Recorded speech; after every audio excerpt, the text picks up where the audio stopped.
ঈদের আগে চড়া সব ধরনের নিত্যপণ্য, স্বস্তি নেই মাছ, মাংস এবং সবজির বাজারে। এ বিষয়ে আরো জানাতে এই মুহূর্তে চট্টগ্রাম থেকে সরাসরি যুক্ত হচ্ছেন সহকর্মী AKM নাজিম। নাজিম, নিত্যপণ্যের বাজার পরিস্থিতি কেমন দেখছেন, আমাদেরকে বিস্তারিত জানাবেন। জি, আপনি যেমনটা বলছিলেন, চট্টগ্রামের যে নিত্যপণ্যের বাজার আসলে সরবরাহ থাকলেও বাজারে কিন্তু দামগুলো কোনোভাবে নিয়ন্ত্রণ করা যাচ্ছে না। কারণ এখানে 60 টাকা থেকে নিচে কোনো ধরনের সবজি নেই। এখানে প্রতি কেজি আলু বিক্রি হচ্ছে 55 থেকে 60 টাকা। পাশাপাশি দেশি যে আলু রয়েছে, লাল যে আলু, সেটি বিক্রি হচ্ছে 90 থেকে 100 টাকা। পাশাপাশি করলা, পটল, সিম এবং বরবটি সহ অন্যান্য যেসব সবজি রয়েছে, প্রতিটি সবজি আসলে 70 থেকে 80 টাকা পর্যন্ত বিক্রি হচ্ছে। কারণ ব্যবসায়ীরা বলছেন সরবরাহ থাকলে আসলে বিভিন্ন ঘাটতির কারণে মূলত এগুলোর দাম বাড়ছে। কিন্তু ভোক্তাদের অভিযোগ হচ্ছে যে পর্যাপ্ত নিত্যপণ্যের যেসব সবজি রয়েছে সবগুলোর সরবরাহ থাকলে কিন্তু দাম কোনোভাবে নিয়ন্ত্রণ করা যাচ্ছে না। সেজন্য বিভিন্ন সময় যারা বিক্রেতা ক্রেতা রয়েছে তাদের মধ্যে বাঘ বিতণ্ডা হচ্ছে। অনেক সময় আমরা হাতাহাতির ঘটনাও দেখেছি। কিন্তু এই যে বাজার নিয়ন্ত্রণের জন্য কোনো ধরনের উদ্যোগ আমরা দেখতে পাচ্ছি না। সেই জন্য আসলে এসব বাজার নিয়ন্ত্রণ করা খুবই জরুরি। আর পাশাপাশি যে মরিচ রয়েছে, এখন প্রতি কেজি মরিচ আসলে মার্কেটে 70 থেকে 80 টাকা পর্যন্ত বেড়েছে।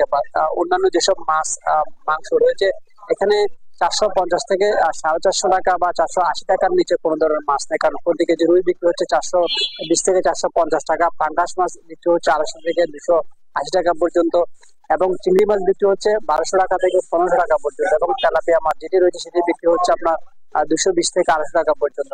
তাই আসলে বলা যায় চট্টগ্রামের যে নিত্যপণ্যের বাজার রয়েছে সেগুলোতে আসলে কোনোভাবেই নিয়ন্ত্রণ করা যাচ্ছে না। পাশাপাশি পেঁয়াজ, রসুন, হলুদ সহ অন্যান্য যেসব পণ্য রয়েছে সেগুলোর দাম বাড়তির দিকে। কারণ খাতুরগঞ্জ বাজারে, পাইকারি বাজারে প্রতি কেজি পেঁয়াজ বিক্রি হচ্ছে আসলে 62 থেকে 65 টাকা, কিন্তু সেটি খুচরা বাজারে এসে মানভেদে বিক্রি হচ্ছে 75 থেকে 80 টাকা পর্যন্ত।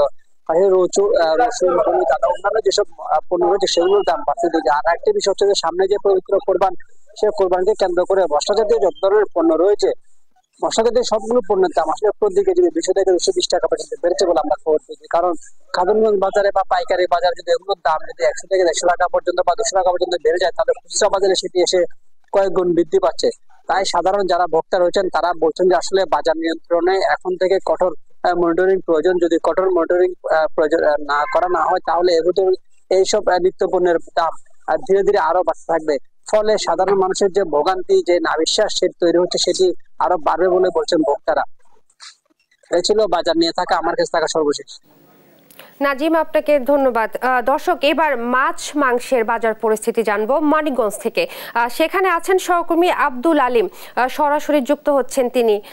আলিম, মাছ মাংসের বাজার পরিস্থিতি কেমন দেখছেন, আমাদেরকে বিস্তারিত জানাবেন। ধন্যবাদ ইশরাত।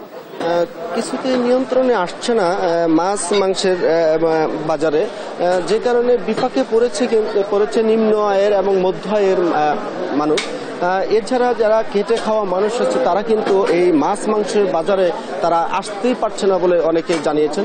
তো আজ গরুর মাংস বিক্রি হচ্ছে 750 টাকা কেজিতে, খাসির মাংস বিক্রি হচ্ছে 1100 টাকা, এবং ব্রয়লার মুরগি, যেটা নিম্ন আয়ের মানুষ এবং খেটে খাওয়া মানুষ যেটিকে যে মাংসটা তারা খেতে সাধারণত পারে, সেই ব্রয়লার মুরগি কিন্তু আজকে 230 টাকা, যা গত সপ্তাহে ছিল 210, 220 টাকা, কিন্তু আজকে কিন্তু 230 টাকা কেজিতে বিক্রি হচ্ছে।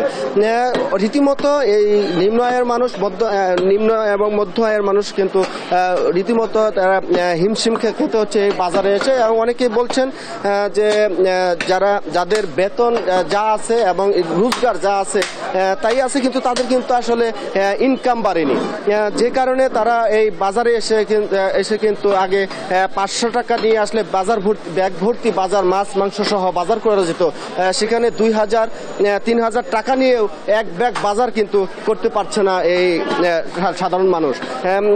সাধারণ অনেক যারা আছেন তারা যেটি বলছেন যে এই মাছের বাজারটা, যেটি নদ নদী শুকিয়ে যাওয়ার কারণে মাছটা সরবরাহ কম থাকার কারণে কিন্তু মাছের বাজারও কিন্তু চড়া। মাছ ব্যবসায়ীরা যেটি বলছেন যে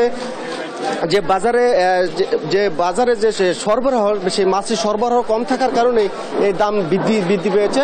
এবং সাধারণ ক্রেতারা যেটা বলছেন যে ইলিশ মাছ কিন্তু 1200 থেকে 1600 টাকা কেজিতে, রুই মাছ বিক্রি হচ্ছে 400 থেকে 500 টাকা এবং কাতল মাছ বিক্রি হচ্ছে 400 টাকা কেজিতে।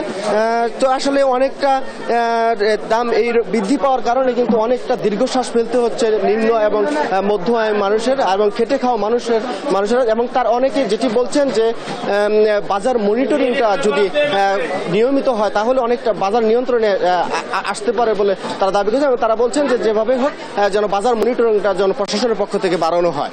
ইশরাত, এই ছিল মানিকগঞ্জের আমার কাছে মাছ মাংসের বাজারের সর্বশেষ খবর। আলিম, আপনাকে ধন্যবাদ। মানিকগঞ্জ থেকে বাজার দর নিয়ে বলছিলেন সহকর্মী আব্দুল আলিম।